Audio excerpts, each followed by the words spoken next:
all, this is going to be a little bit of a rant about Batman vs Superman, because I just watched the Ultimate Edition on Blu-ray, and I gotta say, man, like, it is so much better in the exact same way that stepping in shit is later discovered to be dog shit, because then you're like, oh, okay, well, at least it's dog shit and not something worse. The biggest thing I found about Batman vs Superman in the Ultimate Edition is that whilst it does actually clarify a lot of things early on in the film, it sort of should have been a two-parter. Like, it very clearly should have been a two-parter. And one of the biggest problems I have in it is just so many unanswered questions that exist in it. And this is by no means a unique thing from me. Anyone who's probably watched this film and had their brain go and try and figure out what the hell that character's motivation was and what that just happened there. Any character that actually does cause that reaction in you, yes, by all means, I'm right there with you and you're right there with me. We're on the same team here. So that said, I have to ask these questions all the same, and I actually wrote them down somewhere. Oh shit, where are they? Oh god. First of all, it's so weird. Like, I really badly wanted to like it, and I think, okay, so here are the questions that actually came up. One, how does Kryptonite work? On one point, he has the Kryptonite as the meteor, right? They find it as the meteor.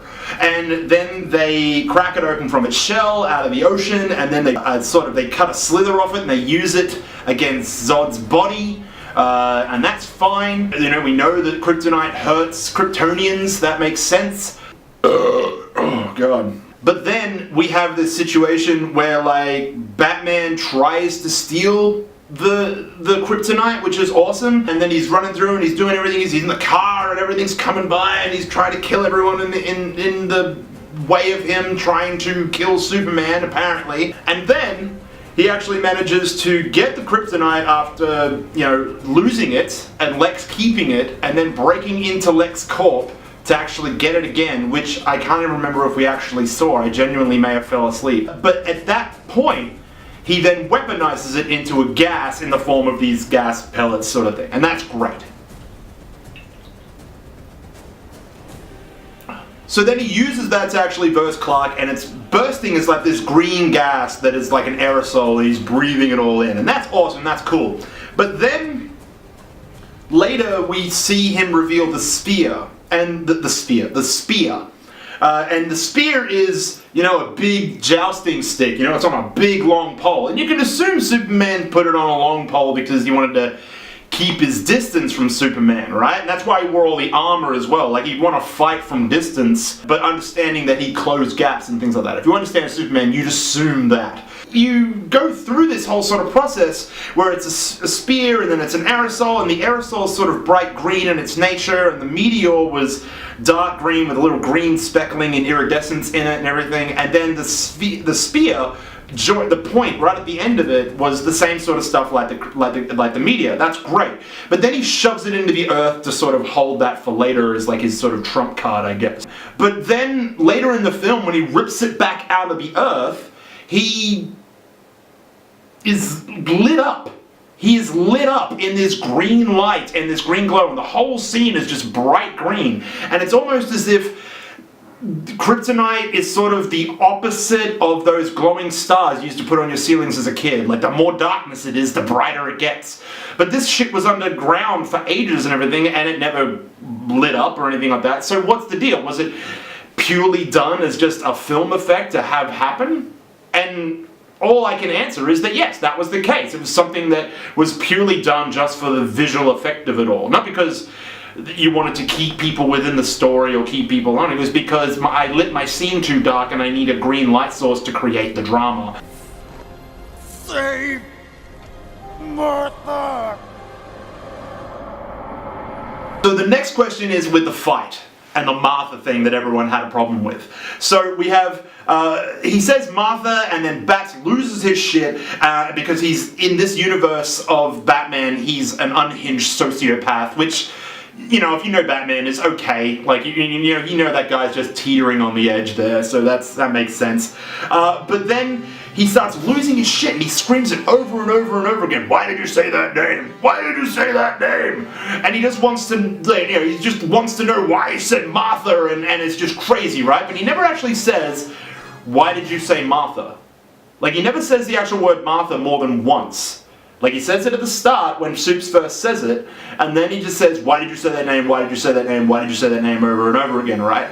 And then about halfway through to the end of that, Lois enters the scene. Lois shows up, she runs in, and says, it's his mother's name.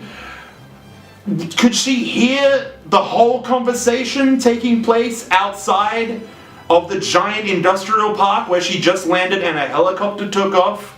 Like, am I being petty in that instance? I guess in all questions here we could be saying I'm being petty. But seriously, like, a helicopter took off, she landed, there's a middle of some sort of fucking storm type shit going on, and then she runs in to this area where she sees Batman over the top of her boy saying, why did you say that name?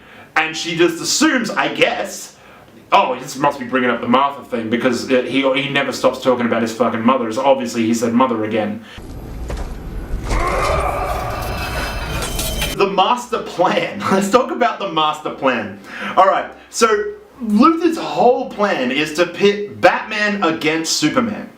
That's the whole thing. He wants to pit Batman against Superman so that Superman can be destroyed because he doesn't like Superman.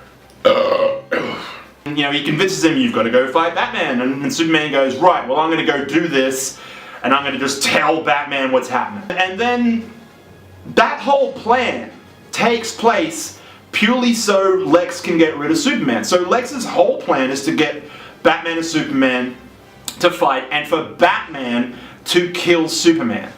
But here's the kicker. At the end of the film, we find Lex Luthor inside the old crashed Kryptonian ship where he's birthing Doomsday at the time. And you can hear the countdown right at the end when we come in and everything like that it's already counting down like 1 minute and everything, and it's already, you know, 3, 2, 1, and then Doomsday is born, right? Superman comes flying in and he lands inside the ship, and then Lex Luthor gives him this whole speech about how he gave Batman a fighting chance, but it looks like he couldn't get it done. Now, here's the thing. So, he was planning on Batman. His chips were in the Batman basket. He gave Batman all the ability in the world. He left a little trail of breadcrumbs. Oh, God. He left a trail of breadcrumbs for Batman to follow, to get angry at Superman and for them to fight, and then Batman doesn't kill him. So there's a chance that Luthor knew that Batman wouldn't be able to do this, which is why he might have been birthing Doomsday. But what was he planning to do with Doomsday once, if Batman did kill Superman? Like, if Batman killed Superman, there'd be nothing to fight Doomsday. So what was he going to do with it? Was he just sure it would obey him?